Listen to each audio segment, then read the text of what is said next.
আম, জাম, কাঁঠাল এরকম গাছ ভর্তি দেখেছি, কিন্তু কমলালেবু দেখা হয়নি। যাই হোক, এবার দেখা হলো। শিলংয়ে বেড়াতে গিয়েছিলাম বলে এই স্বাদটা মিটেছে। তো গাছ ভর্তি ভর্তি হয়ে আছে, কয়েক শো হয়ে আছে। তো হাত দিতেও দেয়নি, তুলতেও দেয়নি, ফটো তুলতে দিয়েছিল, মন ভরে ফটো তুলেছি তাই। তো নিয়ে এসেছি বাড়িতে কিছুটা। তো নিয়ে আসার পর খুব মিষ্টি ছিল কমলালেবুগুলো, খুব ছোট্ট ছোট্ট কমলালেবু, অথচ খুব মিষ্টি। তো ছেলে বলেছিল, মা একটুখানি জ্যাম বানাতে হবে। তো দেখো, ছেলেও আমাকে হেল্প করছে জ্যাম বানানোর জন্য। কমলালেবুর খোসাগুলো খুব শক্ত, একটা একটা করে ছাড়াতে হচ্ছে, তার ভেতর থেকে বীজগুলোও বার করতে হচ্ছে। কারণ বীজগুলো তার সত্ত্বেও আমার কিছু বীজ ঘুরে গেছে, বের করা যায়নি। তো বীজগুলো থাকার জন্য না কমলালেবুটা আমার, মানে জ্যামটা আমার একটু তেতো তেতো স্বাদ হয়েছে। তো এর ভেতর থেকে বীজগুলো বের করা হচ্ছে সব থেকে কষ্টকর কাজ।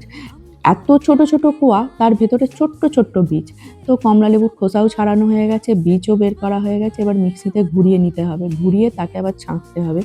যাই হোক, আমার কিন্তু এই কাজটা করতে একদম ভালো লাগছিল না, বোরিং হয়ে যাচ্ছিলাম, মানে অনেকক্ষণ ধরে এই কাজটা করতে হচ্ছিল। এত পাতলা জুস, সেটাকে ফুটে ফুটে টাইট হওয়া মানে চারটিখানির কথা নয়। যাই হোক, ছেলে বলেছিল বলে এটা আমি বানাতে চেষ্টা করেছিলাম। তো বানিয়েওছি, হয়েওছে। কিন্তু সত্যি কথা বলতে কমলালেবুটা এতটাই মিষ্টি ছিল যে চিনির পরিমাণটা অত্যন্ত কম দিয়েছি। মানে এতটাই মিষ্টি ছিল। তো কমলালেবুর জ্যামটা যখন তৈরি করছি তখন ভাবছি যে এই পাতলা জিনিসটা কতক্ষণে টাইট হবে।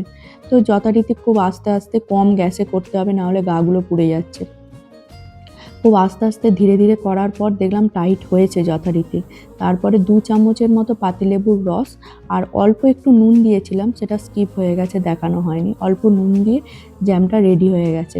জ্যামটা যখন রেডি হলো খুব সুন্দর সেন্ট বেরোচ্ছিল, কিন্তু টেস্ট করে তো বুঝতে পারছিলাম না কেমন হয়েছে। দেখতেও অসম্ভব সুন্দর হয়েছে, কিন্তু একটু আতিত হয়েছে। যাই হোক, বীজগুলো একটু ঘোরানো হয়ে গিয়েছিল বলে।